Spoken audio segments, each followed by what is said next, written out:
Alright,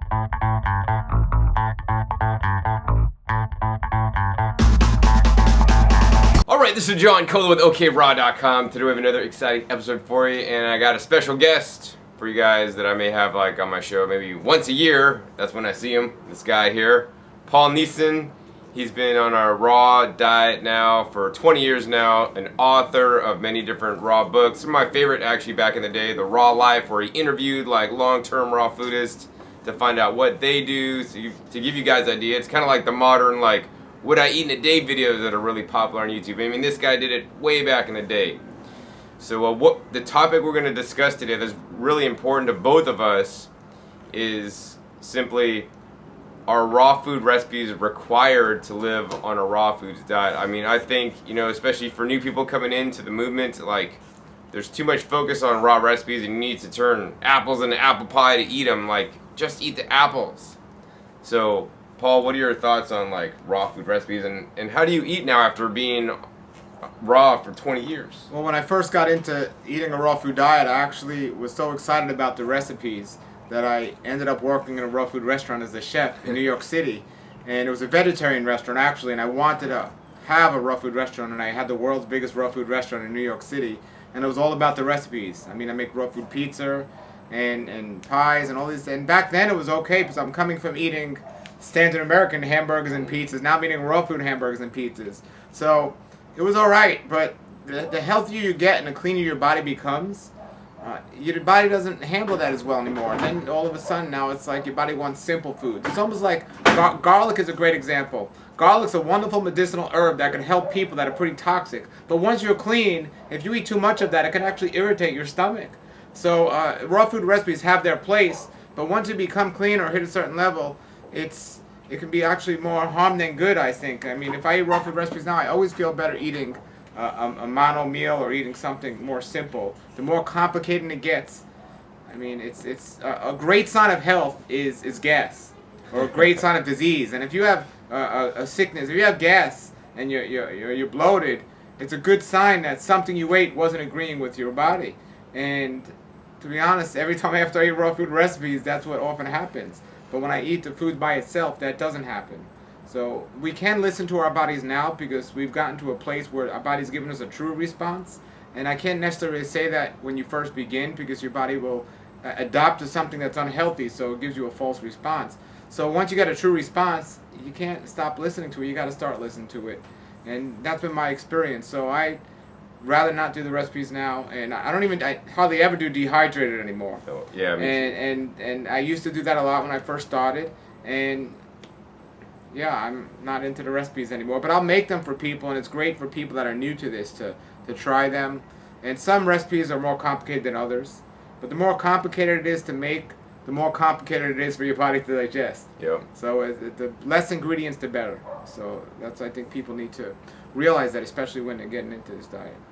Yeah, I mean, I totally agree. Like, some of the really intricate raw food recipes to make the raw pizza, just like that cooked pizza, and they take hours in the kitchen. Like, you know, I mean, a lot of people, we're kind of taught, like, oh, if I'm going to eat a raw food diet, I got to eat foods that, like, I ate on my standard American diet. But you need to just totally eat differently. So, Paul, what do you eat nowadays?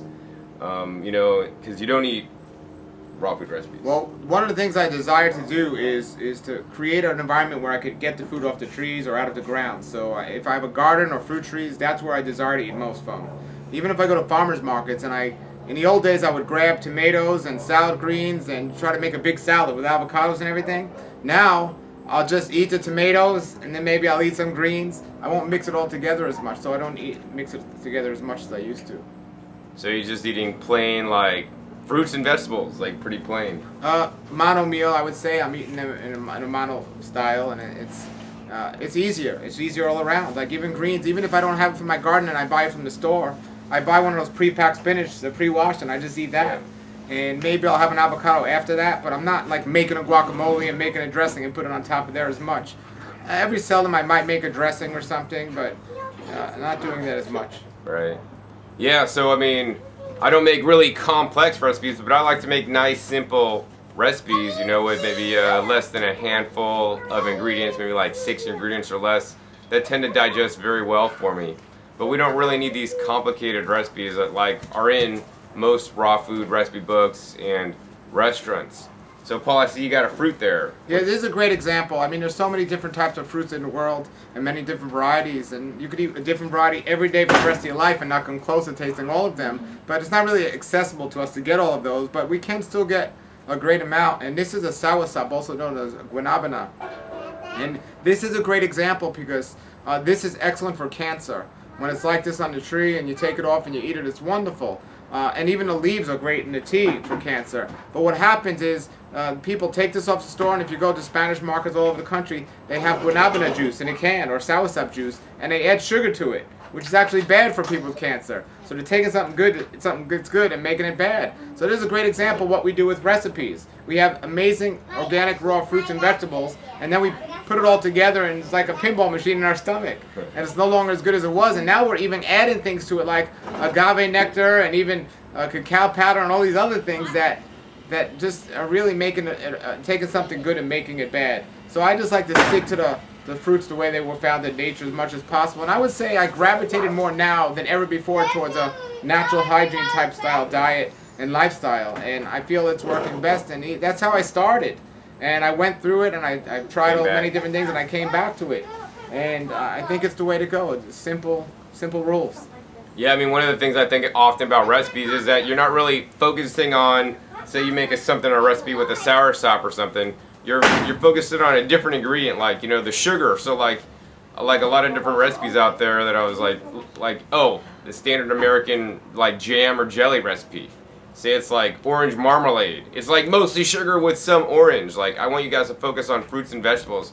A lot of raw food recipes, will have a little bit of spinach and a lot of oil, or a lot of salt as a dominant flavor, or a lot of other different ingredients to basically get you sidetracked from eating fruits and vegetables. And that should be the focus, is fruits and vegetables. So I really like to make some of my recipes like dominated with fruits and vegetables with small amounts of other things, so it's not too complicated. Exactly. I mean, I know when I go out to raw food restaurants or vegetarian restaurants, and like raw food lasagna, when that's on the menu, I don't even go near that anymore. I mean, that's just like a gas machine waiting to explode. It's like not as good in the old days as it was, even a raw food pie or something. Just eat it fresh, and if you're getting it like you and I are looking to get the highest quality, it tastes so much better, and all around it's better for us. So. Yeah, I mean, I still like to go out to raw food restaurants once in a while just for fun, but I rarely go out, and I actually prefer to prepare all my food at home, even if it takes me like an hour, to make a dinner. I'd like to make a nice, soup recipe. That's very simple, but yeah, it's still a recipe, not quite where Paul's at, but, we're each doing our own things in our own lives, and we've been led, by, how we feel what we should be doing. So yeah, I always encourage you guys to make it simpler, move away from recipes.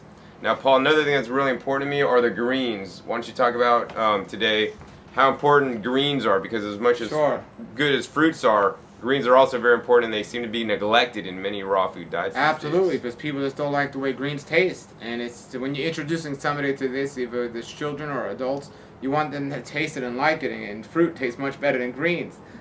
Making raw food recipe dressings are wonderful to add on to greens to get people interested in it and to try it. And that's something I tell people. There's so many different varieties of dressings you can make to make the greens taste good. But there's so many fruits out there, especially now it's summertime, and sugar in a natural form, as long as you're burning it, I don't think it's as bad as people say. The big problem is most people are sedative and they're not burning it, and that's where the problem really comes in. But still, I think greens are important to balance it out. And we want to get a good variety of nutrients for our body. And greens has nutrients that fruit just doesn't have.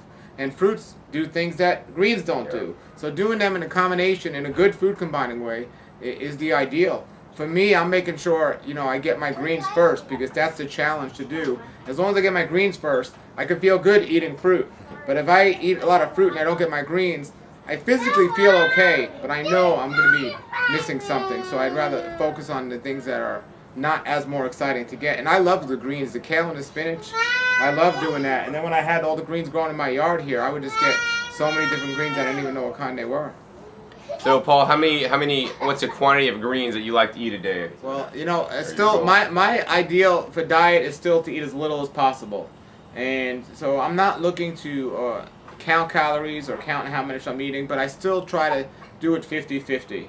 I try to have one fruit meal and one meal that has greens in it. And that's my ideal. You know, I might have an extra fruit meal if there's fruits available, and I might have an extra green drink if that's the season. But for the most part, it's 50-50. So what's the quantity of greens? Like how many ounces a day? You eat like a one tub of 5 ounces or 16 ounces? When I do eat greens, I usually about the equivalent to the pre-packaged greens, the pre-washed pre-packaged greens. I might just eat a whole one of those. Is that like the large one or the small one? The small one. So like a 5 ounce. I don't know if it's 5 ounces. Well, the small is 5 ounce, and they got a 10 ounce, and then they have a 16 ounce. Yeah. I mean, I've been eating out of my garden all summer, so I don't even know, but I mean, greens I could munch down, and I got used to the flavor and the taste. And you eat them plain. Yeah, one thing that I am guilty of, which I definitely think we all have to keep in mind, is when I eat my greens, it's usually, since I eat them plain, it's so convenient to just be driving and just grabbing it and eating it, and that is not a good idea. Even if we're just eating something simple, we should be, you know, focusing on our food and not in front of our computer or not in driving or something like that. And I am guilty of that because it's so simple and easy to eat. But usually I'll just grab the greens while I'm eating and maybe some nuts while I'm eating and stuff. But you know, it's better not to eat when you're driving or when you're not in front of a computer or something. So I'm working on that one. Yeah, I mean, we're all life in progress, right? So the other thing I like to talk about is to chew your food properly. You know, fruits digest relatively easy with, you know, without chewing too much, but especially with the greens, we really need to masticate that into a mush, you know, because that's why we feed babies baby food, because they don't have teeth. We have teeth, so we should be using them so that we could get optimal digestion. And if you're seeing leaves come out whole when you go after you go to the bathroom, you know, you're not chewing well enough. So that's why I like to use, you know, the blender sometimes and the juicer sometimes to break these things down. So Paul, let's talk about blending and juicing. How important are those to you these days? Well, I think if we learn to chew well enough, they're not as important. And I think a good combination of blending, juicing, and whole foods is wonderful. So for me, I go into different seasons. I'll do 1 3-month period where I'm juicing a lot, and one where I'm blending a lot, and then one where I'm just eating mostly whole foods. Cool, yeah, like on a daily basis, I tend to do all of them. I blend, I juice, and I eat whole, depending on what my body feels like, what I feel like eating, and like what's fresh in my garden.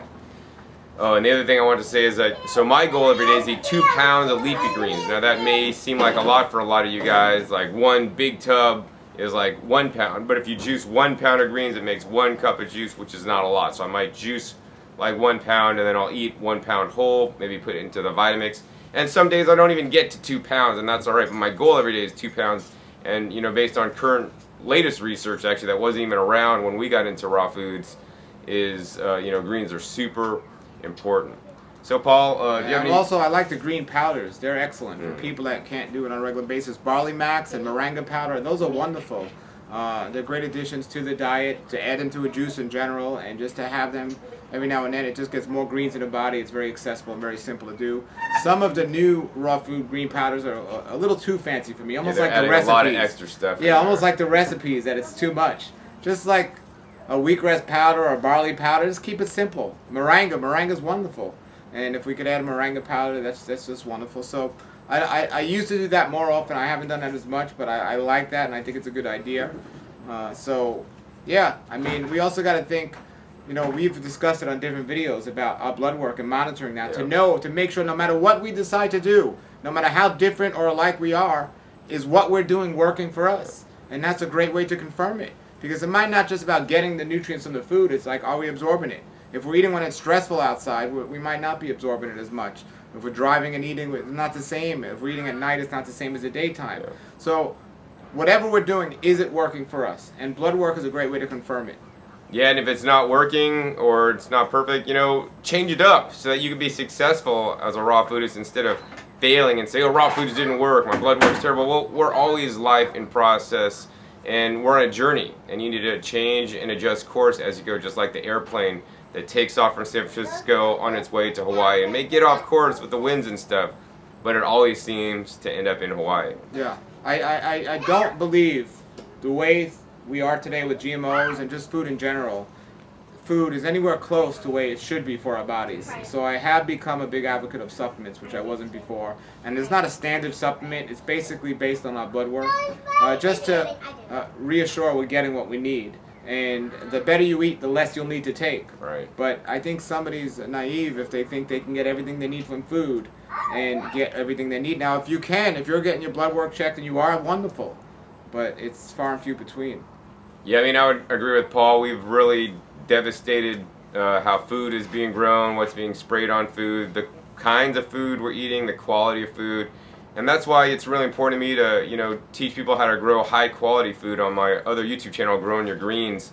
And not just, focus on some of the standard crops, but there's even more foods on the planet that you guys have probably never even tasted. I mean, a good website is pfaf.org, Plants for Future database that lists thousands of different edible foods of the whole world. And my goal is to eat like each and every one of those that I can, because every plant has different phytochemicals and phytonutrients and vitamins and minerals.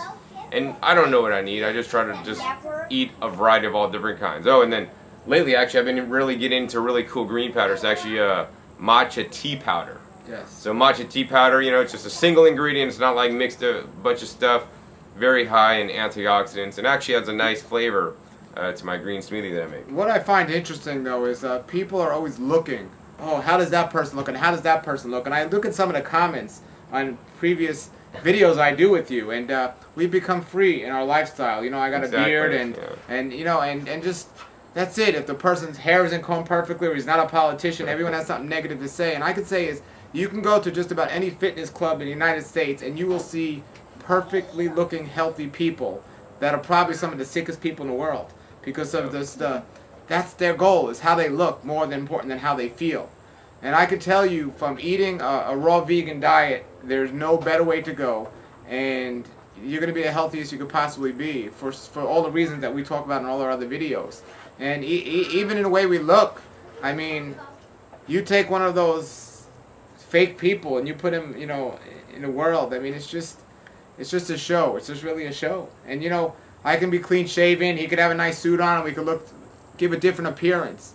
But we're free, and being that free is so much more of a part of health than just looking good. It's just being healthy all around, and it's just such a big difference, And it's I'm excited about it, and I always laugh if somebody says, "Oh, look at the way he looks. He looks older because he has a beard and stuff." I'm like, well, you have a wig, so you might look younger, but I'm much freer, So it's all good, And I'm not gonna dye my beard or shoe polish my hair, and it's just be free and enjoy your fruit, right?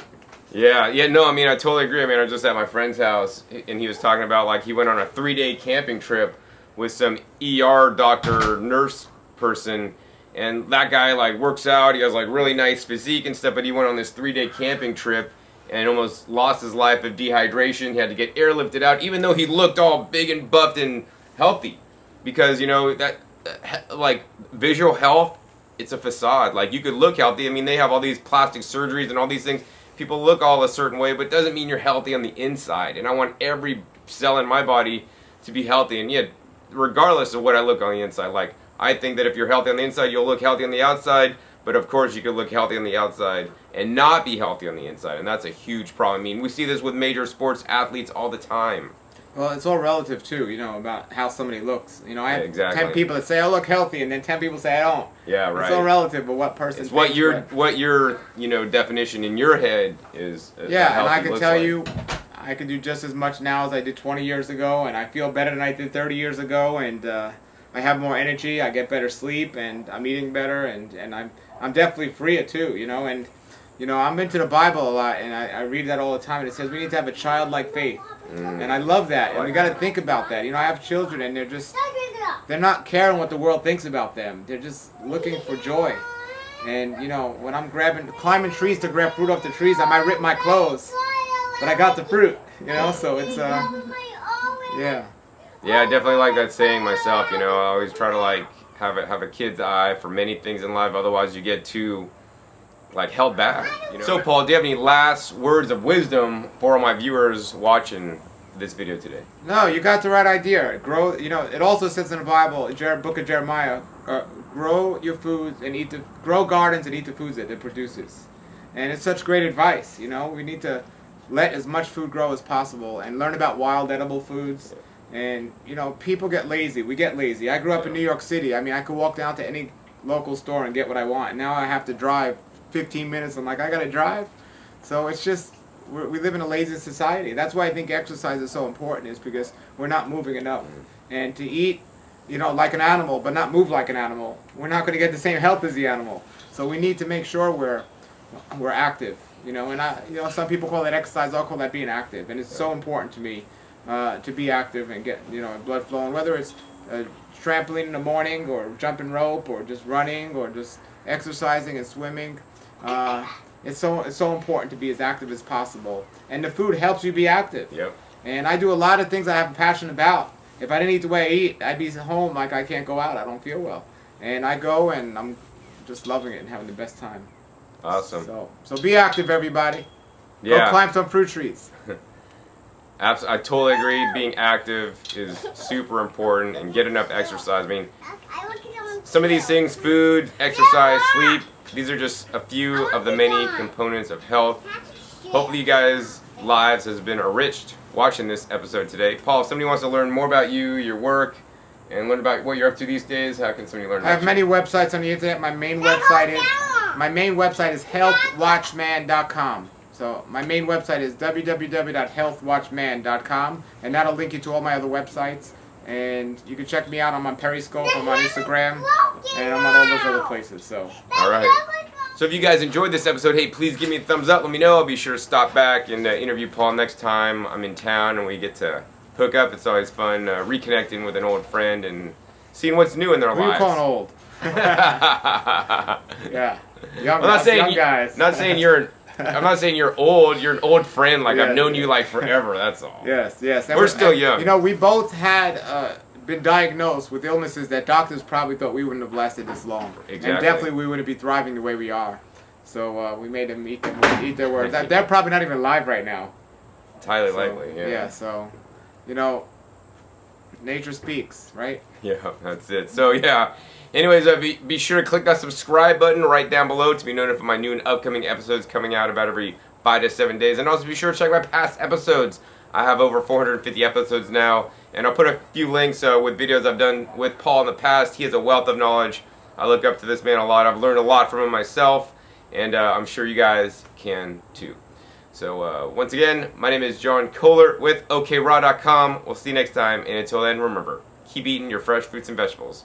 They're always the best. This is John Kohler with OKRAW.com. Today we have another exciting episode for you. What we're going to do today for you guys, actually do another compilation video. These videos are one of my favorite style of videos to do. It's where I interview other long-term raw